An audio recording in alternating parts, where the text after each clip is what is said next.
They thought humans would break in 0G. We ran faster than their elite soldiers. The Catherian War Council had been unanimous in their assessment. Humans were fragile creatures, bound to their gravity wells like parasites to a host. Admiral Zexthal examined the holographic display showing Earth's pathetic 1G surface gravity, with barely concealed disgust.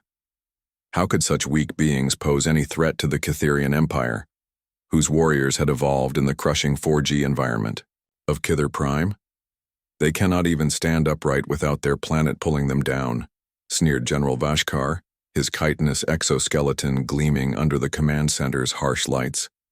Our intelligence reports show their bones are hollow tubes of calcium, their muscles barely sufficient to lift their own weight. In zero gravity, they will be helpless as newborn grubs. The invasion of the Terran Orbital Defense Station Prometheus had been planned as a demonstration of Catherian superiority.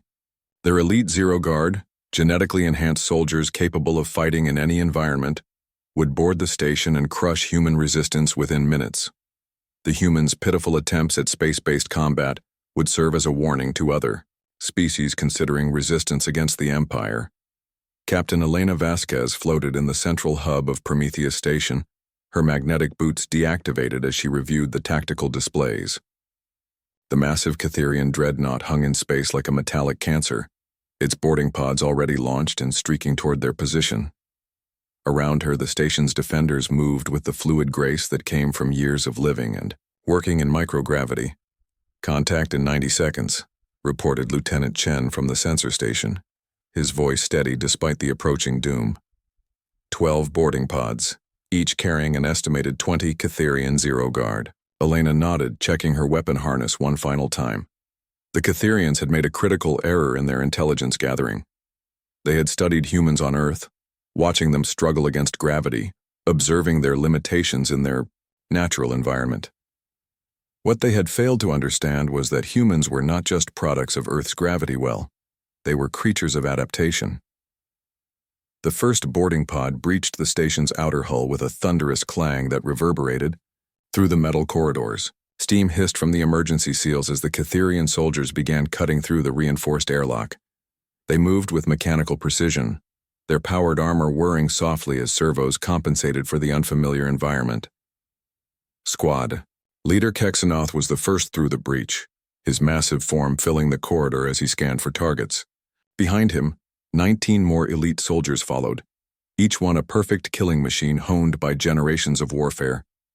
The Zero Guard had never known defeat. The corridor was empty. "Spread out," Kexanoth commanded, his translator converting the harsh clicking of his native language into audible words. "Find the humans.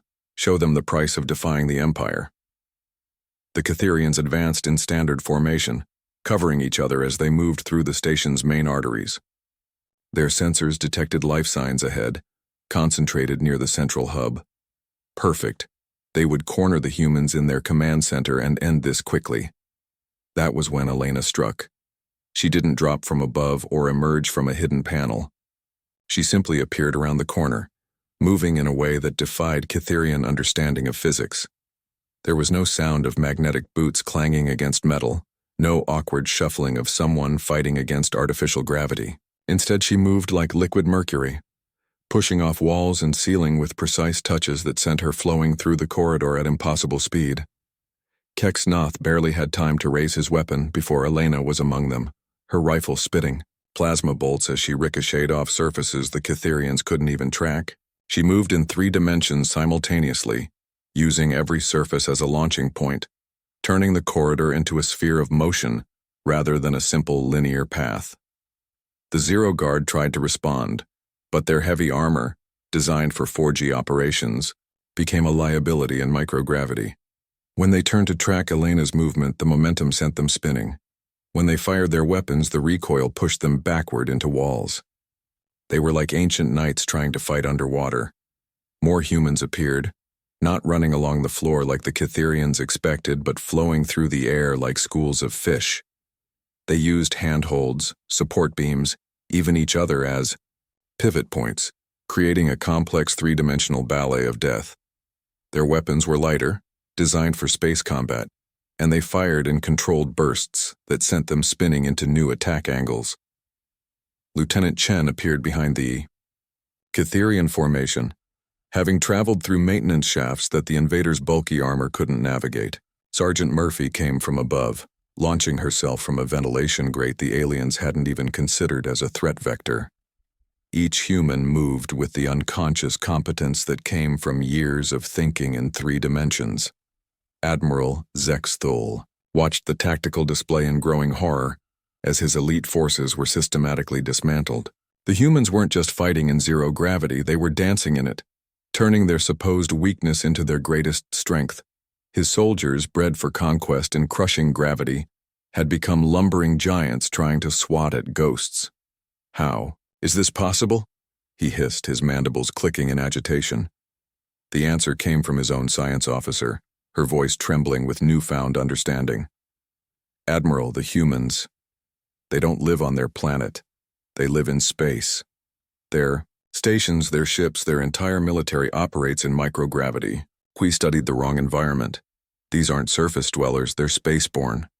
Elena finished the last Catherian soldier with a precise shot that sent her spinning gracefully to land against the far wall. Around her, her crew collected, weapons and equipment from the fallen invaders. The entire engagement had lasted less than 4 minutes. "Station secure," she reported to the command center, her breathing barely elevated despite the intense combat. Catherian boarding forces neutralized. In the depths of space, Admiral Zexthul stared at the tactical display showing his elite forces eliminated to the last soldier. The humans had done more than simply survive. They had moved through zero gravity like it was their natural element because it was. Earth's gravity well hadn't created them. It had been their prison. In space, they were finally free. The retreat. Klaxons sounded throughout the Catherian fleet as the dreadnought began turning away from Prometheus Station. The invasion was over before it had truly begun, ended by the simple realization that they had underestimated their enemy in the most fundamental way possible. As the alien ships disappeared into hyperspace, Elena floated in the observation deck, watching stars wheel past the viewports. Humanity had spent centuries learning to live in the vacuum between worlds, adapting to an environment that would kill most species. The Catherians had expected to find victims. Instead, they had found humans in their natural habitat. And humans, Elena reflected with a slight smile, had always been persistence hunters.